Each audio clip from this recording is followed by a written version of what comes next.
क्या आपको लगता है ईश्वर ने आपको जीवन में कम दिया है और दूसरों को आपसे ज्यादा दिया है? अगर आप अपनी तुलना दूसरों से करके दुखी होते हैं तो ये कहानी आपके लिए है। एक कौवा पेड़ की डाली पर बैठकर रो रहा था। तभी कौवे का एक बूंद आंसू पेड़ के नीचे बैठे संत पर जा गिरा। तभी संत ने कौवे से पूछा, क्या हुआ, आप रो क्यों रहे हैं? कौवे ने बोला, हे संत, मैं अपने जीवन से बहुत दुखी हूँ क्योंकि मेरा रंग काला है। मुझसे लोग घृणा करते हैं, मुझे लोग अशुभ मानते हैं, सब मुझसे नफरत करते हैं। तभी संत ने बोला कि मित्र, तुम चिंता मत करो, मैं अपनी शक्ति से तुम्हें सुंदर बना सकता हूँ। यह सुनकर कौवा बहुत खुश हुआ और बोला, मैं हंस बनना चाहता हूँ, आप मुझे हंस बना दे। संत ने बोला, ठीक है, मैं तुम्हें हंस बना दूंगा, लेकिन तुम हंस से पूछ कर आओ कि वह अपने जीवन से खुश है। कौवा हंस के पास जाता है और हंस से पूछता है कि मित्र, तुम तो अपने जीवन में बहुत खुश होगे, तुम दूध जैसे सफेद हो। हंस ने बोला, नहीं मित्र, सफेद रंग भी कोई रंग होता है भला? सफेद रंग तो लोग किसी के मरने के बाद पहनते हैं।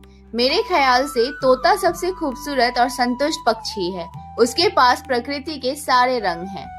कौवा तोते के पास जाता है और बोलता है, तुम इस दुनिया के सबसे खुश और संतुष्ट पक्षी हो। तभी तोते ने बोला, नहीं मित्र, मैं इस दुनिया का खुश और संतुष्ट पक्षी नहीं हूँ। इस दुनिया का सबसे खुश पक्षी तो मोर है, उसके पास तो सबसे ज्यादा रंग है। कौवा अब मोर के पास पहुँचता है और बोलता है, हे मित्र, तुम इस दुनिया के सबसे खूबसूरत पक्षी हो, तुम्हारे पास तो प्रकृति के सबसे ज्यादा रंग है, तुम सबसे खुश पक्षी हो।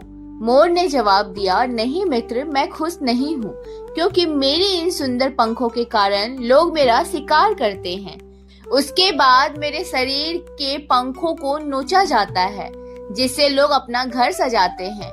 मेरी सुंदरता के कारण लोग मुझे चिड़ियाघर में रखते हैं और पिंजरे में बंद कर देते हैं, इसलिए मैं अपने जीवन से बिल्कुल खुश नहीं हूँ।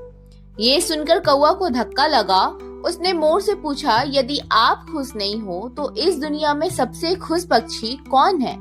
मोर ने कहा कि तुम कौवा इस दुनिया के सबसे खुश पक्षी हो क्योंकि लोग तुम्हारे शिकार नहीं करते हैं, कोई तुम्हें पिंजरे में बंद नहीं करता है, तुम बिना किसी डर के कहीं भी उड़ सकते हो, तुम्हें किसी बात का खतरा नहीं है। काश मैं भी कौवा होता। ये सुनकर कौवा वहाँ से चला गया और संत के पास गया और कहा, हे महात्मा, मुझे मेरी गलती समझ आ गई, मुझे और कुछ नहीं बनना, मैं जो हूँ खुश हूँ।